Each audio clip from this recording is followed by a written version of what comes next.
പുലിപ്പല്ല് കേസിൽ റാപ്പർ വേടനെതിരെ പ്രഥമ ദൃഷ്ട്യാ കുറ്റകൃത്യമില്ലെന്ന് കോടതി. മാലയിലെ പുലിപ്പല്ല് യഥാർത്ഥമാണോ എന്ന് ഇതുവരെ കണ്ടെത്താനായില്ലെന്നും അത് കണ്ടെത്തേണ്ടത് ശാസ്ത്രീയ പരിശോധനയിലാണെന്നും ജാമ്യോത്തരവിൽ പറയുന്നു. ജാമ്യോത്തരവിന്റെ പകർപ്പ് പുറത്തു വന്നിട്ടുണ്ട്. സാലി മുഹമ്മദ് വിവരങ്ങൾ നൽകും. പുലിപ്പല്ല് കേസിൽ വേടന് പെരുമ്പാവൂർ JFCM കോടതി ഇന്നലെ ജാമ്യം അനുവദിച്ചിരുന്നു. ആ ജാമ്യം ഉത്തരവ് ഇന്നാണ് പുറത്തു വന്നത്. അതിലാണ് ഏറ്റവും പ്രധാനപ്പെട്ട കാര്യം. വേടന് അനുകൂലമായ ഒട്ടേറെ പരാമർശങ്ങൾ അതിലുണ്ട് എന്നുള്ളതാണ്. വേടന് ആശ്വാസകരമായ ഒട്ടേറെ പരാമർശങ്ങളുണ്ട് എന്നുള്ളതാണ്.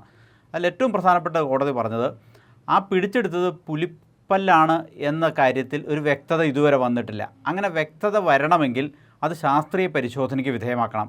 ആ ശാസ്ത്രീയ പരിശോധനാ ഫലം ഇല്ലാത്തിടത്തോളം കാലം, ഇതുവരെ ലഭ്യമല്ലാത്തിടത്തോളം കാലം അതൊരു കുറ്റകൃത്യമാണെന്ന് കണക്കാക്കാനാവില്ല എന്നാണ് കോടതിയുടെ വിലയിരുത്തൽ. അതുകൊണ്ട് പ്രഥമ ദൃഷ്ട്യാ ഇതൊരു കുറ്റകൃത്യം നടന്നിട്ടുണ്ട് എന്ന് കാണാൻ കഴിയുന്നില്ല എന്ന് കോടതി വളരെ ഗൗരവകരമായ ഒരു വിലയിരുത്തൽ നടത്തിയിട്ടുണ്ട്. മറ്റൊന്ന്, കോടതി ആഡ് ചെയ്യാവുന്ന മറ്റൊരു കാര്യം, ഈ വേടൻ ഇതിനു മുമ്പ് സമാനമായ ഏതെങ്കിലും കുറ്റകൃത്യം നടത്തിയോ എന്ന് ചോദ്യത്തിന് പ്രോസിക്യൂഷൻ പറഞ്ഞ മറുപടി നടത്തിയിട്ടില്ല എന്ന് തന്നെയാണ്. അതായത് സമാനമായ കുറ്റകൃത്യം നടത്തിയിട്ടില്ല. ഏതെങ്കിലും മൃഗങ്ങളെ വേട്ടയാടി പിടിച്ചു എന്ന ഏതെങ്കിലും സംഭവം വേടൻ്റെ കാര്യത്തിലുണ്ടോ എന്ന് ചോദിച്ചപ്പോഴും അതിനുമില്ല എന്നാണ് മറുപടി. അപ്പോൾ പ്രോസിക്യൂഷൻ അക്കാര്യത്തിൽ എടുക്കുന്ന നിലപാട് ശരിയല്ല എന്ന് വ്യക്തമാക്കിക്കൊണ്ടാണ് കോടതി ഇതിൽ തെളിവില്ല എന്ന് കണ്ടെത്തിക്കൊണ്ട് ഇയാൾക്ക് ജാമ്യം അനുവദിച്ചിരിക്കുന്നത്. അതുള്ള പ്രധാനപ്പെട്ട ഒരു നീക്കമാണ്. കാരണം പൊതുസമൂഹത്തിൽ നിന്ന് തന്നെ ഈ പുലിപ്പല്ലിൻ്റെ വിഷയത്തിൽ വേടന് അനുകൂലമായൊരു പൊതുവികാരം ഉയർന്നു വന്നിട്ടുണ്ട്.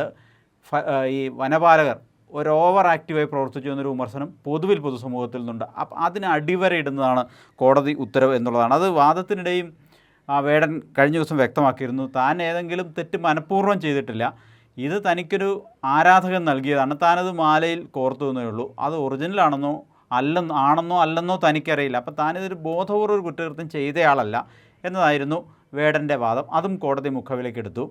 ഏതായാലും കർശന ഉപാധികളോടുകൂടി തന്നെയാണ് ജാമ്യം അനുവദിച്ചിട്ടുള്ളത്. വേടൻ പുറത്തു വരികയും ചെയ്തിട്ടുണ്ട്. പക്ഷേ അതിൽ കോടതി കണ്ടെത്തിയ കാര്യങ്ങൾ, കോടതി നടത്തിയ വിലയിരുത്തലുകൾ ഈ കേസിൻ്റെ ഭാവിയെ തന്നെ ബാധിക്കുന്ന തരത്തിലാണ് എന്നുള്ളതാണ്. അല്ലെങ്കിൽ ഇതിൽ ഒരു കൃത്യമായ ഒരു ശാസ്ത്രീയ പരിശോധനാ ഫലം, ഇത് പുലിപ്പല്ല് തന്നെയാണ് എന്ന് വ്യക്തമാക്കുന്ന ഒരു പരിശോധനാ ഫലം വനം വകുപ്പ്, ഫോറസ്റ്റ് ഹാജരാക്കേണ്ടി വരും. ഇപ്പോഴത്തെ സാഹചര്യത്തിൽ ഉപാധികളോടുകൂടി തന്നെ ജാമ്യം അനുവദിച്ചിട്ടുണ്ട്. ഇന്നും വേടൻ കോടനാട് ഫോറസ്റ്റ് ഓഫീസിലെത്തി. അതായിരുന്നു ഏറ്റവും പ്രധാനപ്പെട്ട ഉപാധി. എല്ലാ വ്യാഴാഴ്ചയും വന്ന് ഒപ്പിടണം എന്നുള്ളതായിരുന്നു. പാസ്പോർട്ട് കെട്ടിവെക്കണം തുടങ്ങിയ കാര്യങ്ങളൊക്കെ പറഞ്ഞിരുന്നു.